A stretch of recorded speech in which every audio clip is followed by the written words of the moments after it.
Custo de vida, emprego e desemprego, cesta básica, tarifas públicas, salário mínimo. Agora, na Brasil Atual, a análise do DIEESE. Nós vamos fazer contato agora com o diretor técnico do DIEESE, Fausto Augusto Júnior. Bom dia, Fausto. Bom dia, Glauco. Bom dia a todos. Fausto, segundo dados do Banco Mundial, o coronavírus deve levar mais de 88 milhões a 115 milhões de pessoas à extrema pobreza no mundo neste ano, com o total de prejudicados batendo a casa dos 150 milhões até 2021, dependendo da severidade da contração econômica.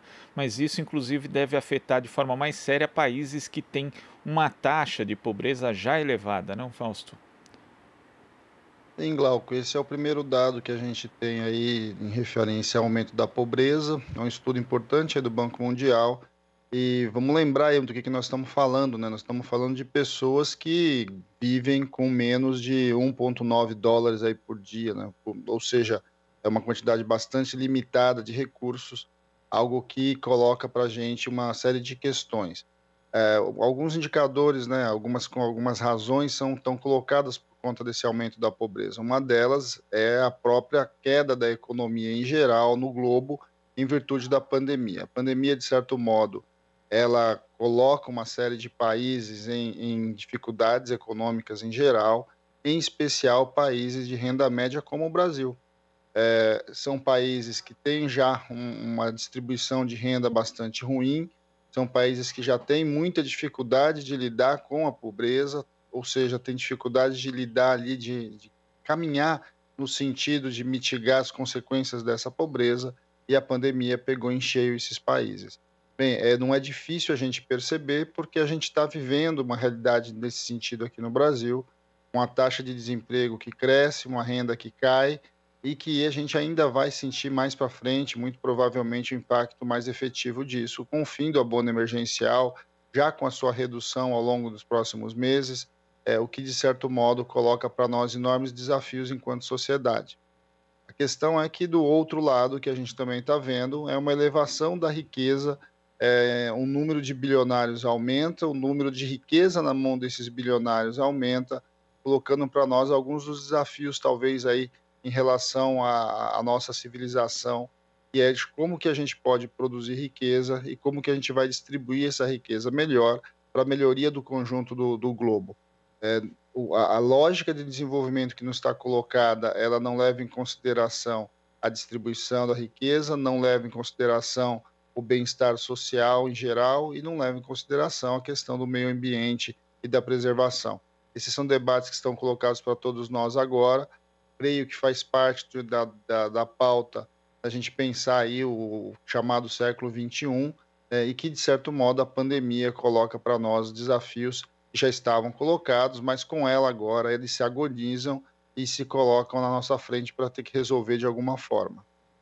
E tem um dado também, né, Fausto, a respeito da questão da prosperidade compartilhada, que é o crescimento da renda dos 40% mais pobres das populações. E ali o Banco Mundial observa que na América Latina e no Caribe, 10 de 13 economias registraram prosperidade compartilhada menor no período entre 2012 e 2017 do que entre 2010 e 2015, o que é o caso do Brasil, né? Quer dizer, a gente já tinha um movimento ruim nesse sentido da distribuição de renda e do próprio crescimento econômico antes da pandemia. E aí tem um trecho aqui que diz o seguinte: com milhões de empregos perdidos, a ampla rede de proteção social do país foi incapaz de servir de forma eficiente como um sistema de proteção anticíclica. A crise se mostrou severa para todos os grupos de renda e a recuperação posterior foi lenta e desigual.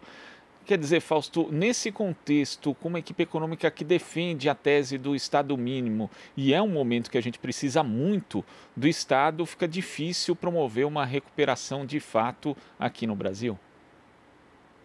Então, Glauco, a gente tem dois problemas diferentes. O primeiro problema é como voltar a crescer, como voltar a gerar riqueza.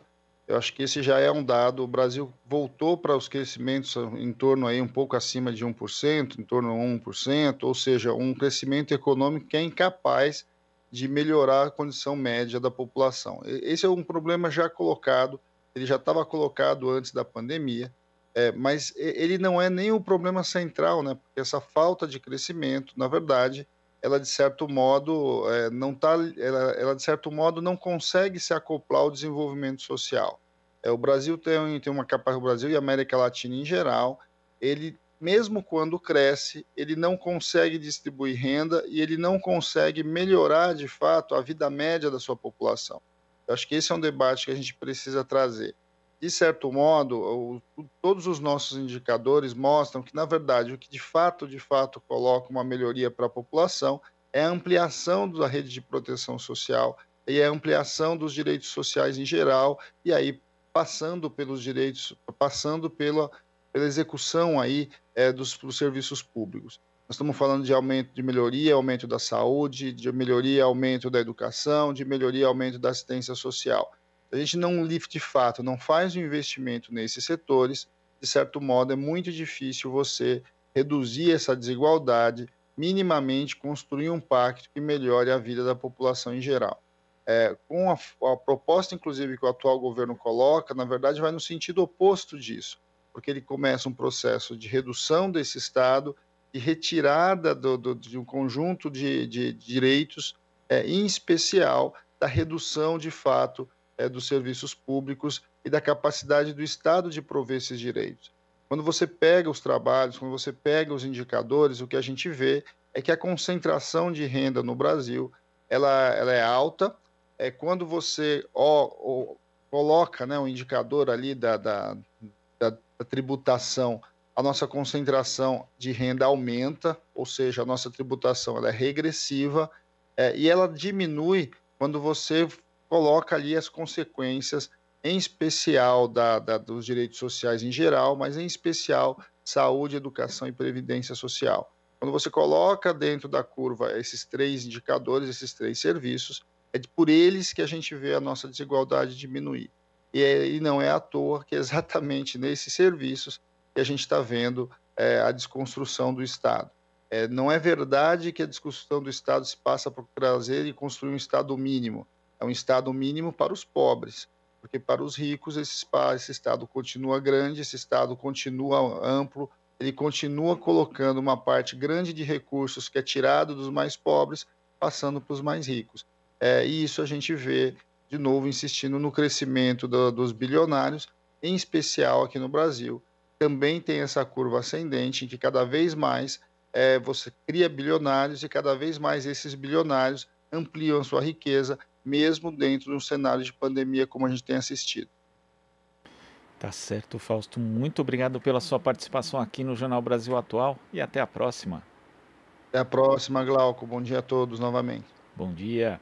Conversamos aqui com o diretor técnico do Diese, Fausto Augusto Júnior.